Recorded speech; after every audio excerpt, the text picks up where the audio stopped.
नमस्कार, आप देख रहे हैं आज तक। आपके साथ मैं हूं सईद अंसारी।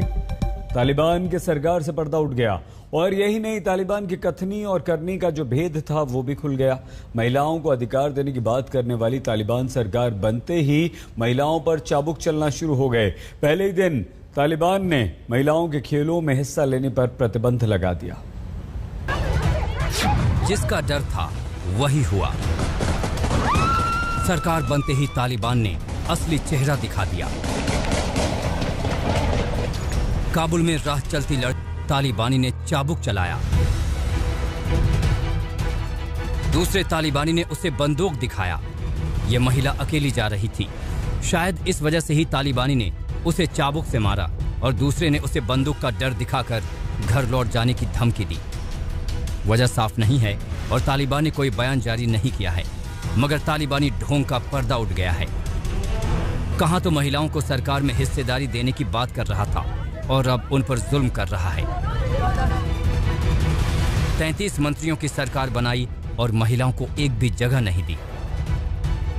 यही नहीं, जब उसकी पाबंदियों के खिलाफ पूरे अफगानिस्तान में महिलाएं आवाज उठा रही हैं तो उन्हें बंदूक के जोर पर कुचल रहा है। तालिबानी सरकार ने पूरे अफगानिस्तान में प्रदर्शनों पर पाबंदी लगा रखी है। इसके बावजूद 2 शहरों में महिलाएं प्रदर्शन के लिए सड़कों पर उतर गईं। काबुल के दश्ती बर्ची और बदख्शान में महिलाएं पंजशीर में कत्लेआम और अफगानिस्तान में अपने ऊपर लगाई जा रही पाबंदियों के खिलाफ सड़कों पर उतरी। दोनों ही शहरों में महिलाओं को प्रदर्शन करने से रोक दिया गया।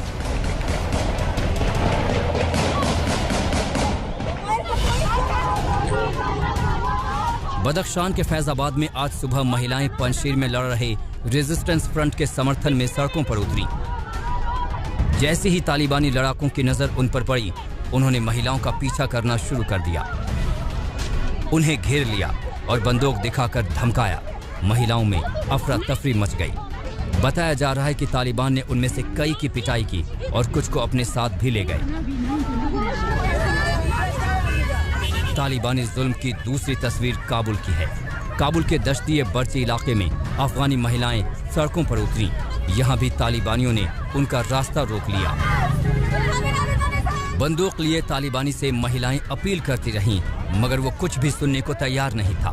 आसपास खड़े बंदूकधारी महिलाओं पर कड़ी नजर रख रहे थे। आखिरकार इन महिलाओं को यहीं से वापस भेज दिया गया।